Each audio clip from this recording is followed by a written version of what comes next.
जैसे मैंने पिछली क्लास में आपको बताया था द ट्रेड यूनियन एक्ट 1926, तो उसी की आगे बताऊंगा।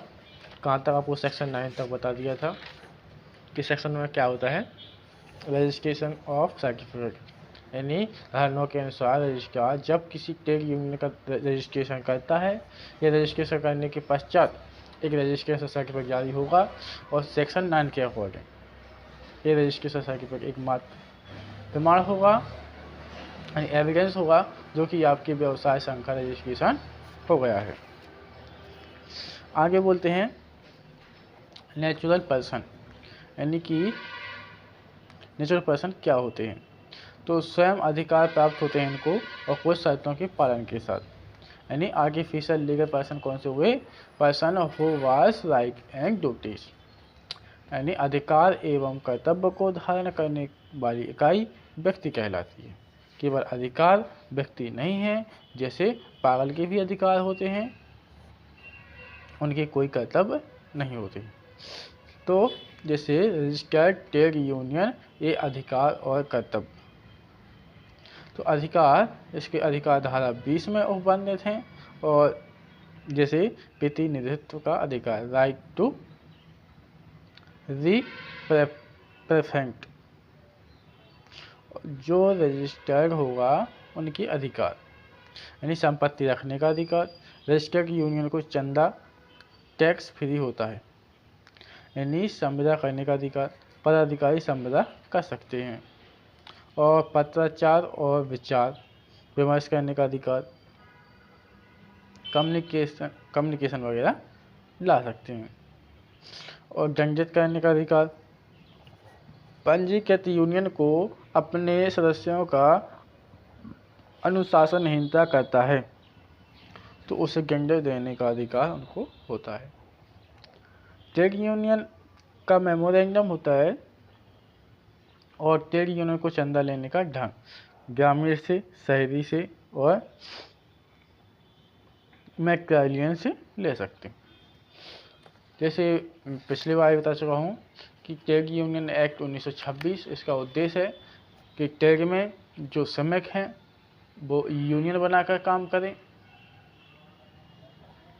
रजिस्ट्रार के पास रजिस्ट्रेशन के लिए हर आवेदन जाएगा, रजिस्ट्रार रजिस्ट्रेशन करेगा। रजिस्ट्रार ने धारा 9 के अकॉर्डिंग एक सर्टिफिकेट जारी कर दिया कि ट्रेड यूनियन का रजिस्ट्रेशन हो गया। अब रजिस्ट्रार को लगा कि, या किसी ने शिकायत कर दी कि रजिस्ट्रार के पास फर्जी दस्तावेज लगाकर रजिस्ट्रेशन कराया है। ट्रेड यूनियन का जो आवेदन किया था रजिस्ट्रेशन के लिए, उसमें जो डॉक्यूमेंट लगाए गए थे प्रॉपर वे में नहीं थे। अगर उसको प्रॉपर वे में नहीं लगाए तो उसका रजिस्ट्रेशन कैंसिल हो सकता है। जब रजिस्टर्ड ट्रेड यूनियन का अस्तित्व खत्म हो गया हो तो रजिस्टर्ड यूनियन कागज में बना हुआ है, पता ही नहीं कहाँ है, मतलब उसको दिखना भी चाहिए। ट्रेड यूनियन बना है ये एम्प्लॉय के अधिकारों की रक्षा करने के लिए और उनका शोषण रोकने के लिए बना है। अब उसका अस्तित्व नहीं है कि कहाँ है। रजिस्ट्रार को इसकी शिकायत की जाएगी कि रजिस्ट्रार इसकी पूरी एक्टिविटी को देखेगा, उन्होंने 2 वर्ष हो गए और कितना काम किया है, अभी तक किस किस के अधिकार दिलाए हैं, किस किस के मतलब शोषण को उन्होंने कम किया है। तब रजिस्ट्रार उनका रजिस्ट्रेशन कैंसिल कर सकता है यदि उनकी एक्टिविटी सही नहीं रही तो। ट्रेड यूनियन एक्ट रजिस्ट्रार के नोटिस का जवाब नहीं दे रहा है, बार बार नोटिस जारी हो रहा है और वो उसको नज़रअंदाज कर रहा है।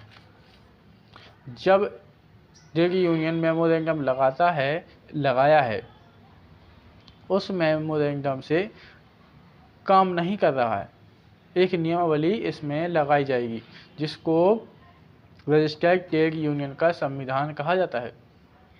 और जो रजिस्टर्ड ट्रेड यूनियन अपने संविधान में जो बातें लिखी हैं उनसे नहीं चल रहा है, उनसे बाहर जाकर काम कर रहा है। रजिस्ट्रार को जब शिकायत मिलती है या रजिस्ट्रार को आवेदन दिया जाता है तो रजिस्ट्रार जांच करने के उपरांत उसका रजिस्ट्रेशन कैंसिल कर देगा।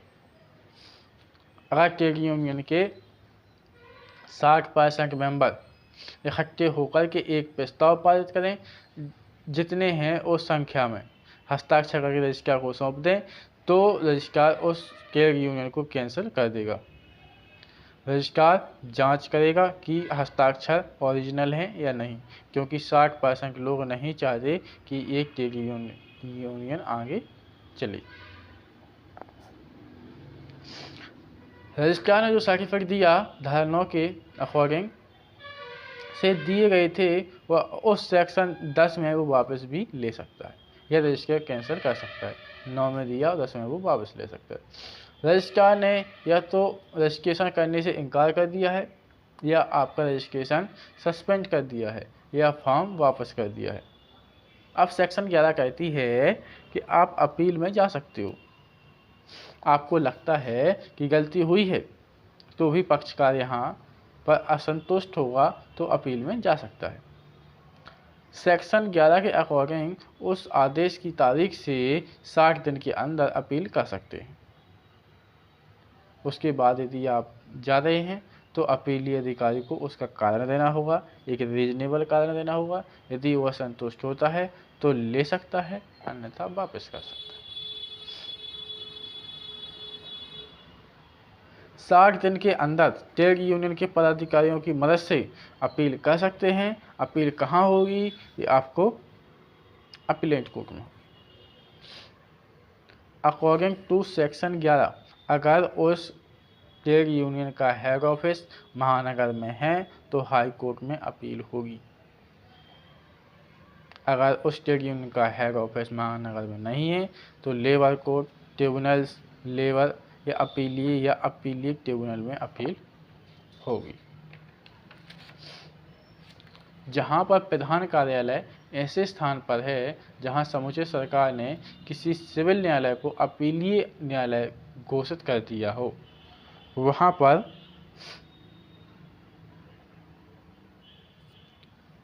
अपील होगी। आप अपना केस नज़दीकी न्यायालय में लगा सकते हैं, हाई कोर्ट घूमने की ज़रूरत नहीं है। आपके नज़दीकी सिविल न्यायालय है, उसे समुचित सरकार ने अपीलीय न्यायालय बनाया है, तो उसे एक्स्ट्रा पावर दिए गए हैं, तो आप वहां पर अपील लगा सकते हैं।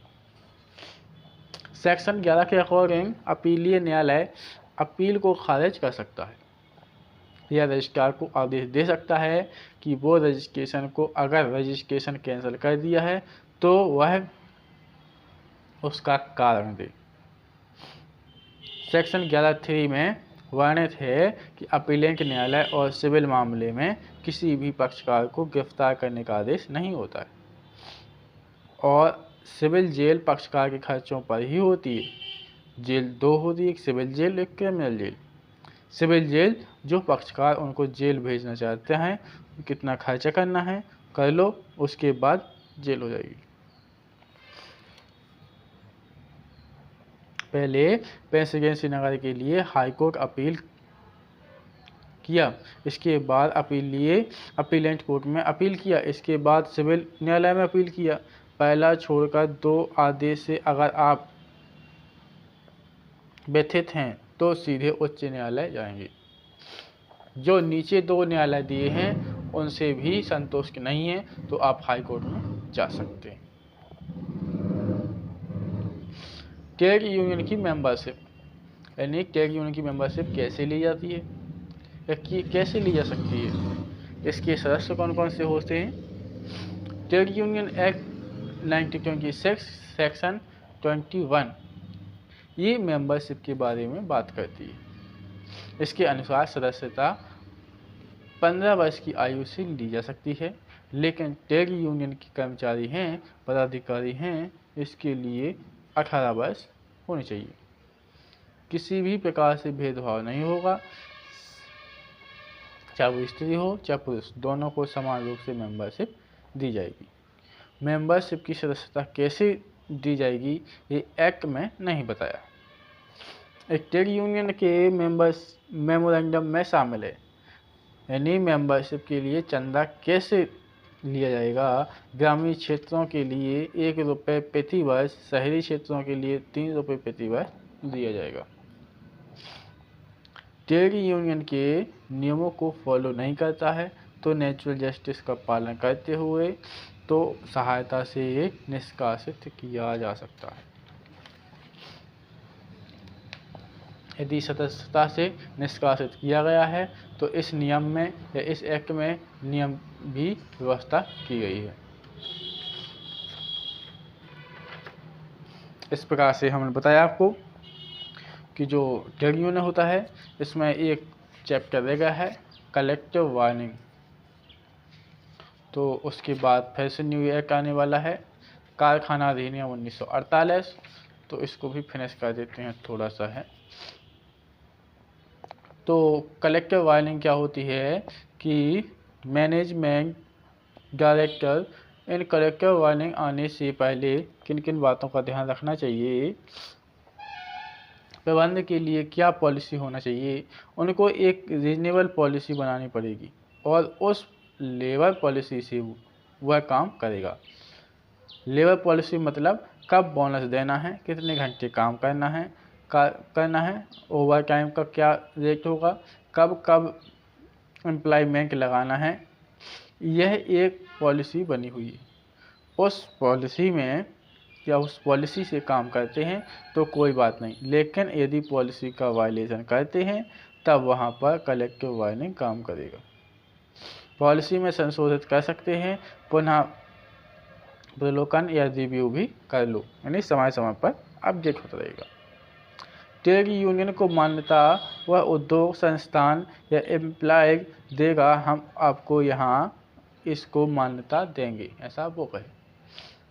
समस्याओं का समाधान स्वतः प्रयास में करना चाहिए। जो समस्याएं आ रही हैं नियोजक को ये चाहिए कि वह स्वतः से आगे आए। समस्या के समाधान के लिए कोई आवेदन देने की जरूरत नहीं है। एम्प्लॉय और ट्रेड यूनियन के किन सिद्धांतों पर काम करना चाहिए, तो उद्योग की क्षमता और नियोजन की आर्थिक नीति पर विचार करते हुए अपनी डिमांड रखना चाहिए और उस उद्योग और उस एम्प्लॉय की आर्थिक क्षमता कितनी है इसी के हिसाब से अपनी डिमांड रखना चाहिए। हड़ताल, घेराव, धरना प्रदर्शन इनका उपयोग का आश्वासन एम्प्लॉय नहीं करना चाहिए। योग और कुशल नेतृत्व देना पड़ेगा, राष्ट्रीय श्रम नीति का पालन करना पड़ेगा और विरोध के लिए विरोध हथियार नहीं होगा। ठीक, इसी प्रकार से चैप्टर खत्म हो गया। आपको कल से स्टार्ट करेंगे कारखाना अधिनियम 1948 और एक एक्ट और रह गया मिनिमम वेजेस एक्ट, बस लास्ट एक्ट हैं दोनों। ओके, धन्यवाद।